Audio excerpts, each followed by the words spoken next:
for the show about the farming simulator game that I just can't get enough of that stupid game. It's so much fun. Okay. But, I would do an entire show with you playing the farming simulator game, and then I could color commentate that with you. you know, That'd the be fun thing is if I just buy you a copy of the game, you can jump in the buddy seat right next to me. We can both be in the tractor going down the field or the combine. So you don't say. So I don't even know how we link that up. If that just through the internet, side by side on a monitor. So we would you would probably be on like a console or a computer, and you would log in. We'd connect to the same server. Okay. And then we each have our own characters. You know, your person, you're running around. It's like Grand Theft Auto, but farming, and you're not stealing stuff. Well, you kind of can steal stuff, but let's not. Farm theft is not a good thing, guys. Let's not be stealing stuff. And then yeah, you just buddy up with your partners. You can each buy your own land, farm one land or plot of land together, plow different fields. It's the whole 9 yards. It's straight up farming, but it's virtual. Let me know when I can have a big bud.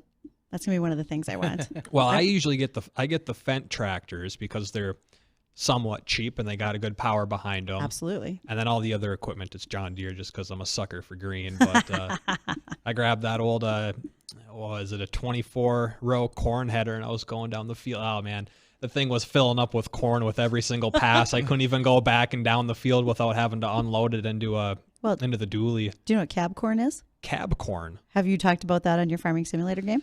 Maybe, but I don't So think so. So we do dry and wet corn. No. So cab corn is when you aren't paying enough attention and you overfill the grain tank and it runs on the top of your cab. So when that happens in the game, the combine, the header lifts and turns off. What? But you keep driving, so you just flatten your corn instead of dumping out the top. Penalty. It's like going to the penalty box. So instead of it overflowing, you just ruin what you're about to harvest because it just gets flattened. Pictures of cab corn, the row of shame, and over. Okay, I am pretty good at that. Although there is a handicap in the game where it kind of in a way is planted straight for you, right. But yeah, you can get some curved rows. But they say you get more bushels out of curved lines. Potentially.